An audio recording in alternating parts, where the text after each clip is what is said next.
عالیہ کامران صاحب.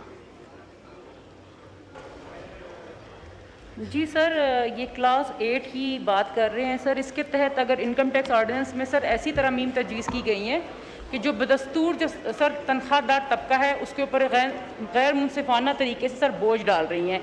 سر اس سال جو ہے مالی سال میں 550 ارب روپے سے زائد ٹیکس سر انہوں نے ان تنخواہ دار طبقے نے سر جمع کروایا ہے.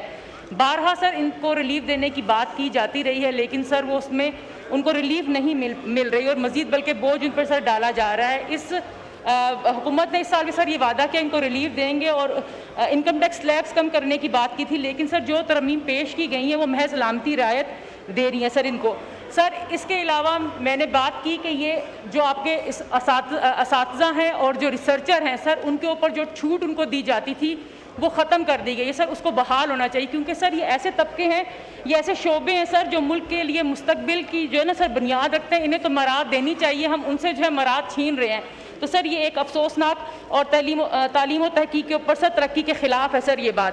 سر اسی طرح سے اگر ڈیجیٹل ٹرانزیکشنز جو ہے اور ای کامرس وغیرہ پلیٹ فارم پر سر جو انکم ٹیکس عائد کر دیا گیا، اس کی تجویز جو ہے یہ بھی انتہائی غیر منصفانہ اور سر غیر دانشمندانہ ہے.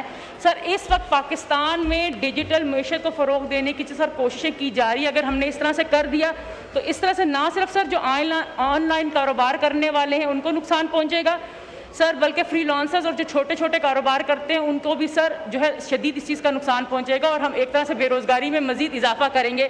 تو سر میری تجویز یہ ہے کہ تنخواہ دار طبقہ جو ہے اس کے لیے جو انکم ٹیکس میں شرح میں واضح اور مؤثر کمی کی جائے، اساتذہ کو اور محققین کے لیے ٹیکس کی چھوٹ کو بحال کیا جائے اور ڈیجیٹل لین دین اور ای کامرس پر مجوزہ انکم ٹیکس کو واپس لیا جائے. شکریہ جی.